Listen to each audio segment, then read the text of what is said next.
and welcome to Broken Entertainment.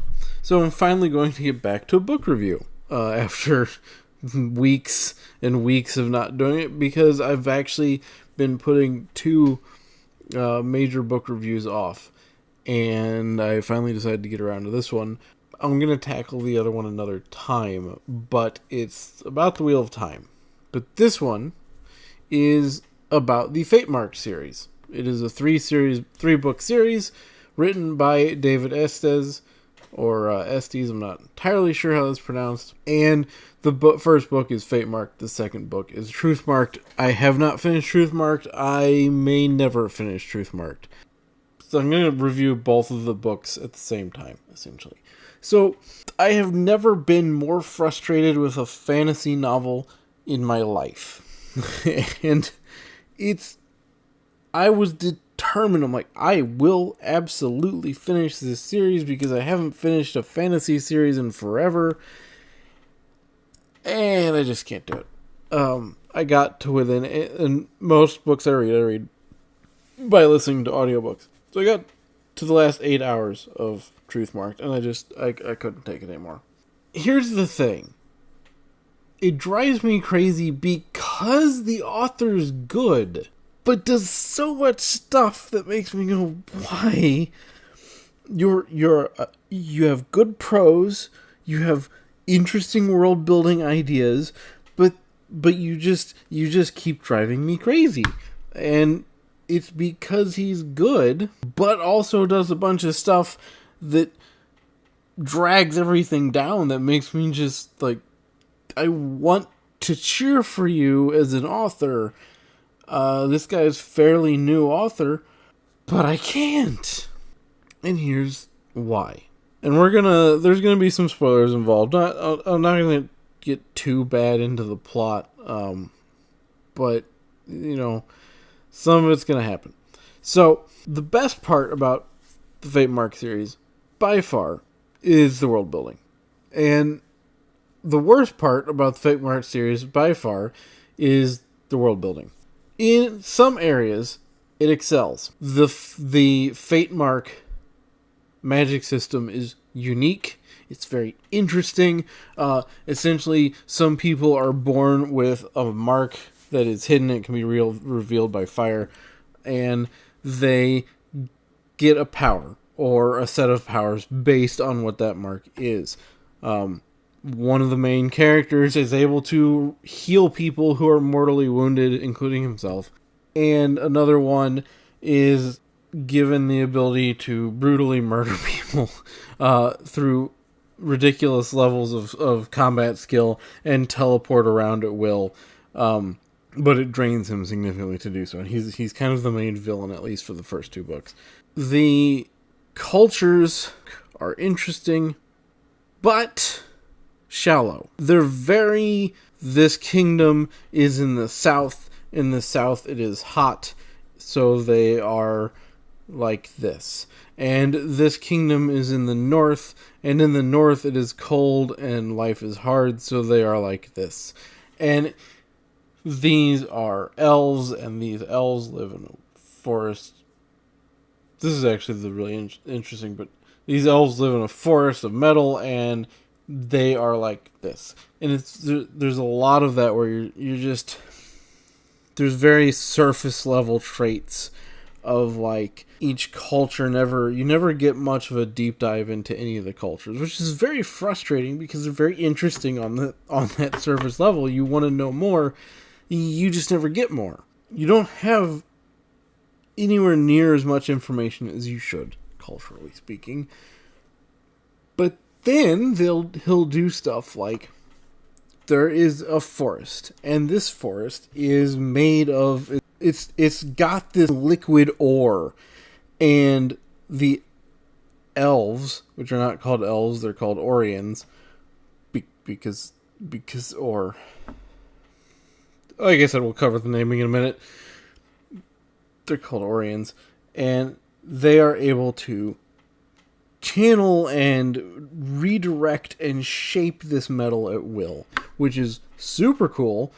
And then there's certain creatures that are made out of this material as well. So there's like an ore cat, which is a predatory cat made out of living metal. It's really interesting. The trees are metal, the leaves are metal, and they Orions live with humans, and they have created this city, and the Orions built the walls by channeling ore, which is really cool, and they can change them at will, which has a lot of implications, obviously, for conflict.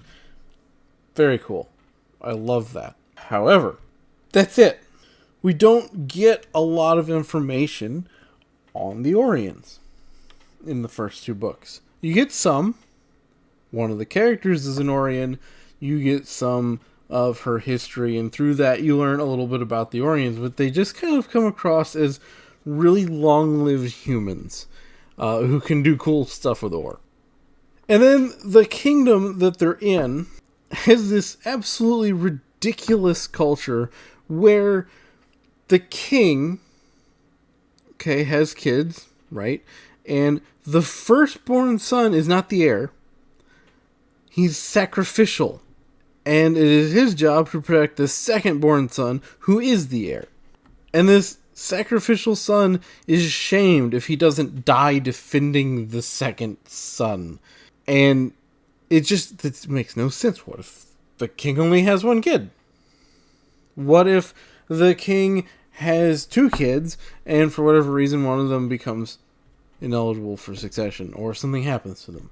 It doesn't make sense to have three kids or two kids and intentionally throw one away defending the other one. And how do you even arrange for that to happen every generation? Doesn't make sense. You have one of the Fatemarked is the leader of an empire, and his Fatemark allows him to turn people into slaves. And it's pretty nasty, and that's what he does. He turns people into slaves, and you can kind of see somebody with that power being like, yeah, I'm going to turn whoever I want into slaves. Why not? So his realm kind of makes a lot more sense than some of the other ones. Then in the north, you have the kingdom with ice. One of the main characters is from there. She's kind of, I wouldn't say ugly, but she's, I think you're supposed to think she's ugly. She's kind of pear-shaped. She's overly masculine in terms of physical strength for a woman. And she's not very cultured. And her brother is sort of perceived as the heir, but he's not actually the heir because she's actually technically older, and the heir is whoever is oldest. Irrespective of gender. So, some interesting stuff. However, the names of these places, it's like he started a lot of world building and then he just got bored with it and started writing the book. Because you have interesting concepts for cultures and races like the Orions. There's wood nymphs that have these lockets they can trap souls into, which is really interesting, and they feed off of the soul. It's pretty cool. There's hints at other cultures that you don't encounter. There's dragons, and as dragons get older, they get more heads, which is neat. I've never seen that before. There's a culture that rides dragons, and dragons are this devastating weapon of war, which is hardly surprising.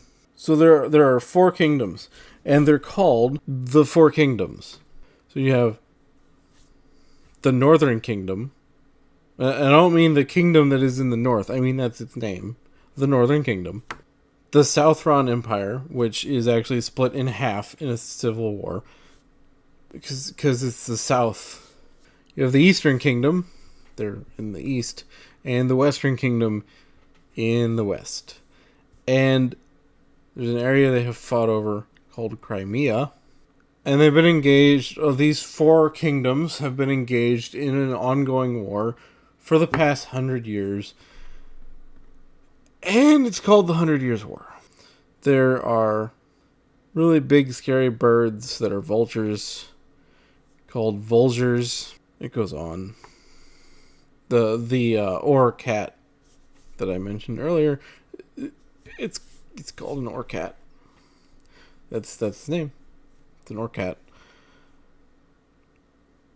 It just drives me completely insane to hear these names. I'm like, you had this super interesting magic system, you had these cool concepts, at least, of cultures, you had a really interesting take on elves that I haven't seen before, and then you just kind of stopped writing the world in a way that made any sense whatsoever. People outside the Northern Kingdom don't call the Northern Kingdom the Northern Kingdom, and then people inside the Northern Kingdom call it something else. No. People inside the Northern Kingdom call it the Northern Kingdom, and so on. It's so, like most of the book, the first two books, it's so promising, and then it just kind of stops. Totally drives me insane. Because I like what you've started. I like how you write.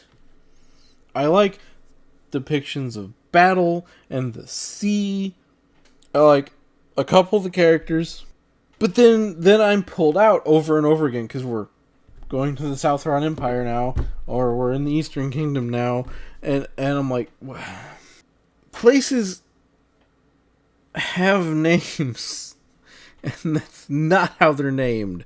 Now, somebody from the south might call the kingdom to the north the Northern Kingdom from time to time, but somebody in the Northern Kingdom is not going to call it the Northern Kingdom.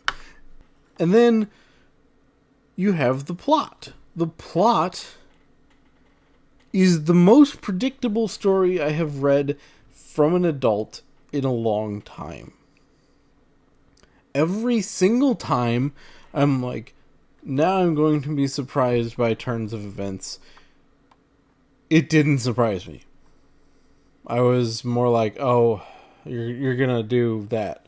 And it was stuff that I'd see a mile away. And I'm just like, yeah, this is what's gonna happen, and then this is gonna happen. And then we'd get to that point, and yep, that's what happened, and now we're setting it up for this to happen. And one of the best examples, the main character is, and this is spoiler city here, the main character, okay, is the descendant of a king. And he goes eventually to meet his sister, who has become the queen after their father's death. And he introduces himself, and his sister is batshit crazy. And they meet, and he introduces himself, and he kind of sees evidence that maybe she's a little crazy. Like the fact that she's performing an execution on her cousin when they first meet. And then he just immediately trusts her. And I'm like, alright, well, here's what she's going to do. She's going to use him to get what she wants. And then she's going to betray him. And she's going to capture his friends who are secretly in the city. Because of course she will. And then she'll put them in the dungeon. And she'll use them as leverage to get him to do something. And that is exactly what happened. And that's when I stopped reading. Because I'm like, I need to be surprised by something. It doesn't have to be a crazy twist and turn, M. Night Shyamalan levels of absurdity every time I turn the page. But I've gotta not see everything coming. And when I see it coming, it needs to be something I've figured out along the way, and went, oh my god, this is what's gonna happen. I think, Brandon Sanderson is a master of this. You're like, okay, I know where this is going. I think I figured it out by looking at this. And then he pulls something on you. You're like, oh, damn. There's none of that. Across two books, there is none of that. It's all completely 100% predictable without trying. The first book is just as guilty of this as the second book, but in the first book you don't notice as much because you're still learning the author. But as you get along, you're like, okay, I know where this is going. I can't read a book that does that. I'm sorry, I can't. and I like the author. I think the author is good. I hope that their other series, they learned from stuff, because they've got another series now. I hope they have learned from this and written a really cool book. I understand, if you look at these ratings here on Amazon, this is very highly rated. I don't care. I don't like it. So if you look at this description of the second book here. So this says, in the South, Calypso's Empress is murdered, and her daughters fight to claim the empire and wage a civil war against their estranged father's armies. The Empress is murdered, and then we get a trope that I hate, because it makes no sense. You get the people who could inherit the throne have to fight an arena duel to see who becomes the new leader. And I'm like, that is the stupidest way to pick an heir that I can possibly imagine. And I don't understand why we see this in fiction. It has never shown up anywhere in history that I am aware of. But you see this happen over and over again in fiction. You see it in Marvel with Black Panther, and you're just like, what? How are you determining somebody is good at leading a country or a kingdom or an empire because they fought somebody in an arena? That kind of thing just... This author is good, I swear. But they just keep doing this stuff that drives me nuts. If you've read this book, I'd be really interested to hear from you and see what you think of it, especially if you're one of these people that's giving it 4.5 stars. It's really, the thing that really got me at the end was the plot. Just being able to tell exactly what was going to happen from to almost page 1 of book 2. But let me know what you think in the comments. I'm really curious if you've read this book, what you think of it. I'm not going to say I don't this is a really weird way of saying that. I do recommend this book if you're interested in interesting magical systems and promising but undeveloped worlds. The author is good. There's just so much incomplete about this series, and there is so much that's predictable about it. But if you don't mind predictable, it's well written. It is. In the prose sense and in the sense of character building and dialogue, it's fine. You don't get a whole lot of modernisms or anything like that in it, so it's kind of nice. You get some people from different archetypes. You do get a lot of the strong female character trope, but it's not, again, it's not done in a agenda driven way, and the female characters that are quote unquote strong aren't that way by putting down men. There's none of that in there, which is nice. Try it if you're willing to overlook kind of shallow cultures and the naming system and a bit of a predictable story, because it is well written, other than my criticisms of it. There's interesting stuff in it. I recommend first book, see where you feel from there. Put it that way. But if I were to give it a star rating, I mean, I didn't finish the series. I'd give the first book probably 3.5 stars. The audio version's pretty good. The audio narration's pretty good. I'd give the second book 3 stars. And I just can't finish all utterly predictable. I just can't. So let me know if you've read this book. Let me know if you're interested in this book. Let me know if you're the author of this book. I don't know. Let me know what you think in the comments. If you like the video, please hit the like button. If you're not subscribed, please consider subscribing. Ring the bell for notifications, and I will see you next time.